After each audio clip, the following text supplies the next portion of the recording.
പണ്ട് പാണ്ഡ്യരാജ്യം ഭരിച്ചിരുന്ന മന്നനായിരുന്നു മാളവ്യധിജ പാണ്ഡ്യൻ.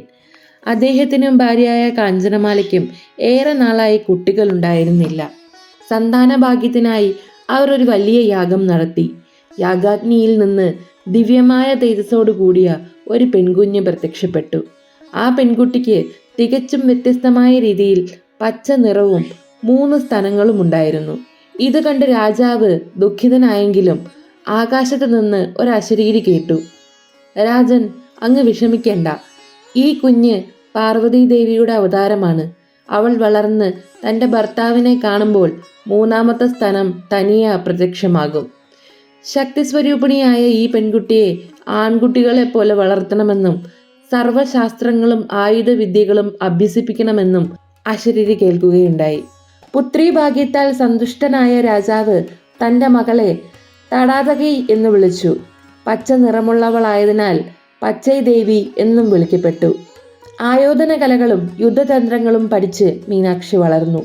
ചെറുപ്പത്തിൽ തന്നെ പിതാവിൻ്റെ രാജ്യഭാരം ഏറ്റെടുത്ത് മീനാക്ഷി രാജ്ഞി എന്ന പേരിൽ മധുര ഭരിച്ചു. മീനാക്ഷി ധീരയും ശക്തിയുമായിരുന്നു. ലോകം കീഴടക്കാനുള്ള യാത്രയിൽ ഭഗവതി എല്ലാ രാജ്യങ്ങളെയും കീഴടക്കി കൈലാസ പർവ്വതത്തിൽ എത്തിച്ചേർന്നു. കൈലാസത്തിൽ വെച്ച് മഹാദേവനെ കാണാൻ ഇടവന്നു. തത്നിമിഷം ഭഗവതിയുടെ 3ാം സ്തനം അപ്രത്യക്ഷമാവുകയുണ്ടായി. താൻ ശിവന്റെ പത്നിയാകേണ്ടവളാണെന്നും ശ്രീ പാർവതി ദേവിയുടെ അവതാരമാണെന്നും ഭഗവതി തിരിച്ചറിഞ്ഞു. അങ്ങനെ മഹാദേവനോട് ഭഗവതി വിവാഹ അഭ്യർത്ഥന നടത്തുകയും മഹാദേവൻ അതിന് സമ്മതിക്കുകയും ചെയ്തു. മഹാദേവൻ ഭഗവതിയോട് മധുരയിലേക്ക് തിരിച്ചു പോകാൻ ആവശ്യപ്പെട്ടു. താൻ അവിടെ എത്തി ഭഗവതിയെ വിവാഹം കഴിക്കാമെന്ന് വാഗ്ദാനം ചെയ്തു. വാഗ്ദാനം ചെയ്തതുപോലെ ശിവൻ സുന്ദരേശ്വരൻ എന്ന രൂപത്തിൽ മധുരയിലെത്തി.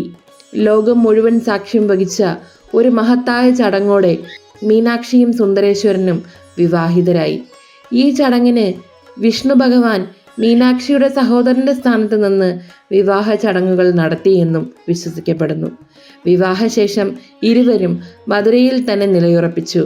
മീനാക്ഷി ദേവി അവിടെ മീനാക്ഷി അമ്മ എന്ന പേരിലും മഹാദേവൻ സുന്ദരേശ്വരൻ എന്ന പേരിലും കുടിയിരിക്കുന്ന ഈ ക്ഷേത്രം ഇന്ന് ലോകമെമ്പാടുമുള്ള ഭക്തർക്ക് ഒരു പുണ്യകേന്ദ്രമാണ്.